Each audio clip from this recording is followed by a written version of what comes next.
À, làm tí video đây ấy. Hả? Video nhá.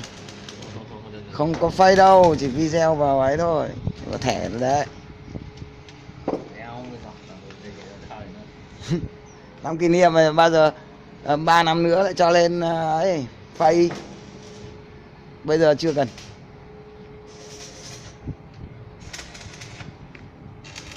Đấy. Tít chưa? Ui sáng nhá. Huynh đệ.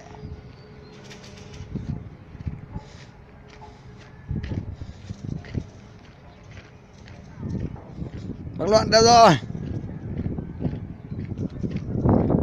Đấy. Được chưa?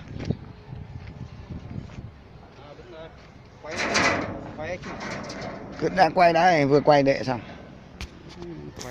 Ấy bịt tay. Vừa quay đệ rồi đấy.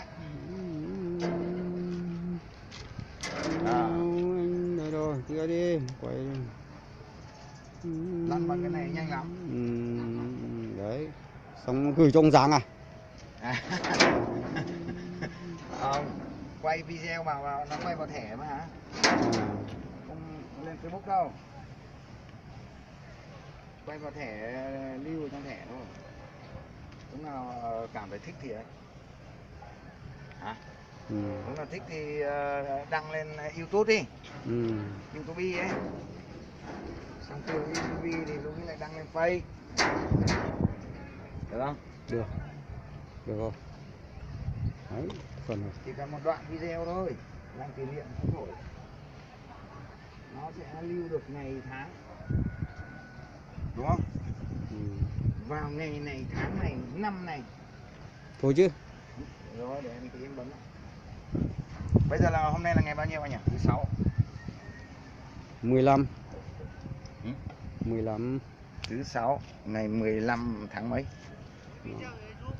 Tháng 3. Hả?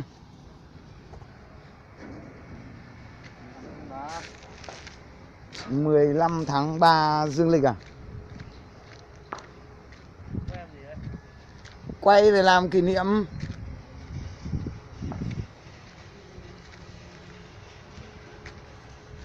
Quay làm kỷ niệm này làm gì? Gọi là đang hệ thống bảo dưỡng chạm.